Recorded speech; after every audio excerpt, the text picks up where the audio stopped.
திருவண்ணாமலையில் பங்குனி மாத கிரிவலம் முடித்துவிட்டு சொந்த ஊர்களுக்கு செல்ல பேருந்து வசதி இல்லை என கூறி போக்குவரத்து துறை அதிகாரிகளிடம் பொதுமக்கள் வாக்குவாதத்தில் ஈடுபட்டனர். பங்குனி மாத பௌர்ணமியொட்டி திருவண்ணாமலை அண்ணாமலையார் கோவில் பின்புறம் உள்ள தீபமலை சுற்றி 10 லட்சத்திற்கும் மேற்பட்ட பக்தர்கள் கிரிவலம் மேற்கொண்டனர். தொடர்ந்து கிரிவலம் முடித்து சொந்த ஊர்களுக்கு செல்ல திருவண்ணாமலை சுற்றியுள்ள 9 இடங்களில் தற்காலிக பேருந்து நிலையங்களில் பக்தர்கள் குவிந்தனர். குறிப்பாக திண்டிவனம் சாலையில் உள்ள ஒழுங்குமுறை விற்பனை கூடத்தில் செயல்பட்டு வரும் தற்காலிக பேருந்து நிலையத்தில் பேருந்து வசதி இல்லை என்று கூறி 50க்கும் மேற்பட்ட பயனாளிகள் போக்குவரத்துறை அதிகாரிகளிடம் வாக்குவாதத்தில் ஈடுபட்டனர்.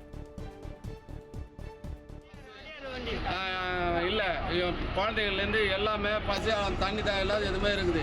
எல்லாம் ஒரு 100 வண்டி போட்டு எல்லாம் கிளம்பாக்கம் எல்லாமே போட்டிருக்காங்க. காலியாக இருக்குது, வண்டி வழி விடலை.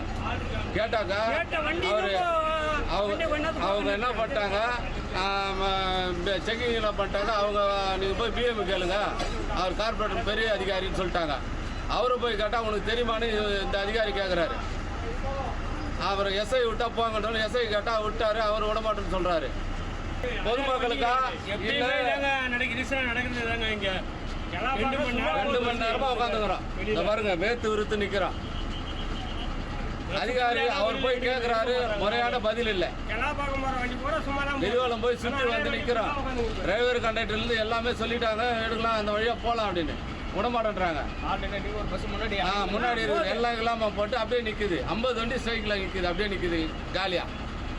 போகிறவங்களுக்கு பதில் இல்லை, சரியான முறையான பதில் கிடையாது. அவங்க அங்கே போய் கேளுங்கன்றாங்க. அங்கே போய் கேட்டால் பிஎம் மேலாளரை கேட்டால் உனக்கு என்ன தெரியும், நீ யார், நீங்கள் எந்த நிர்வாகம் பண்ணி பாருன்னு கேட்குறாரு.